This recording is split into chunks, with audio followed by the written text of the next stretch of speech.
Hello प्रणाम गोड़ लागत तनी आप सब कैसन बानी जा जरूर बताइब जा। आज हम उपस्थित बानी एक होली के गीत लेके, क्योंकि होली नजदीक बा तो होली के गीत सुने में मजा आई।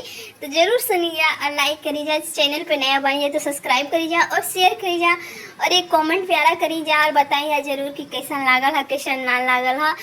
और एक प्लीज़ जरूर सबसे रिक्वेस्ट बा कि एक लाइक जरूर करी जा ताकि हमरा अच्छा फील होके और हम थोड़ा सा मन में उत्साह लेके और अच्छा से अच्छा होली गीत लाने की कोशिश करी। तो जरूर सुनी जाए एक प्यारा सा होली।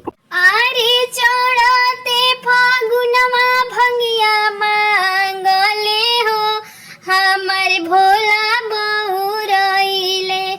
चढ़ते फागुनमा भंगिया मांगले हो हमर भोला बहुरइले।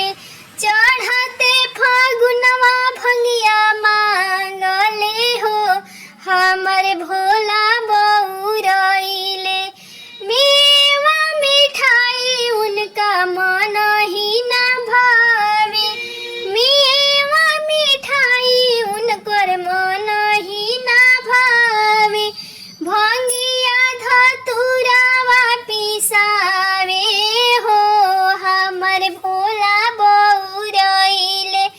भंगिया धतुरावा पिसावे हो हमर भोला बहुरइले। चढ़ते फागुनवा भंगिया मांगले हो हमर भोला बहुरइले। चढ़ते फागुनवा भंगिया मांगले हो हमर भोला बहुरइले। कोठाया टारी उनका मन ही ना भावे। कोठाया टारी उनका मन ही ना भावे।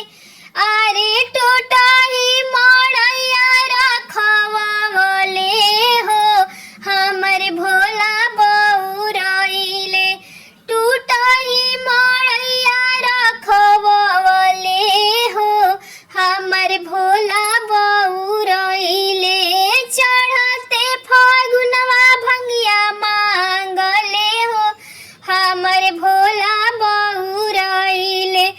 चढ़ते फागुनवा भंगिया मांगले हो हमर भोला बहुरइले। फूलवा के माला उनकर मन ही ना भावे। फूलवा के माला उनकर मन ही ना भावे। नागवा के हारावा लपेटे हो हमर भोला बहुरइले।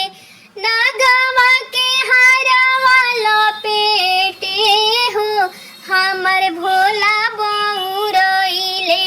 चढ़ते फागुनमा भंगिया मांगले हो हमर भोला बहुरइले।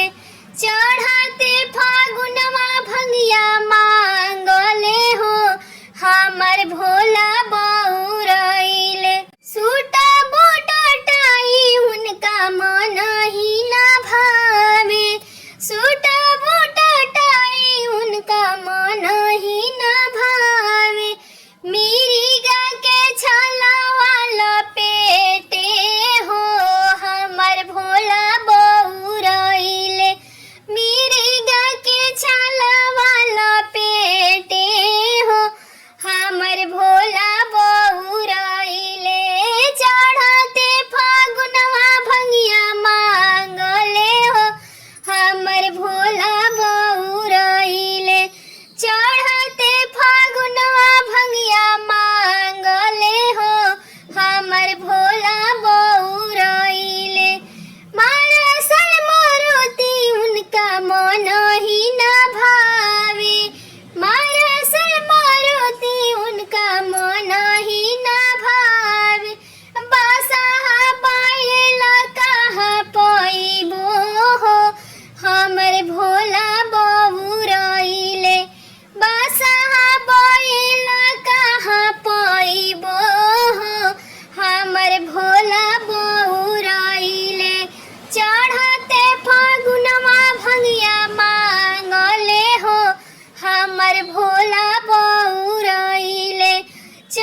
चढ़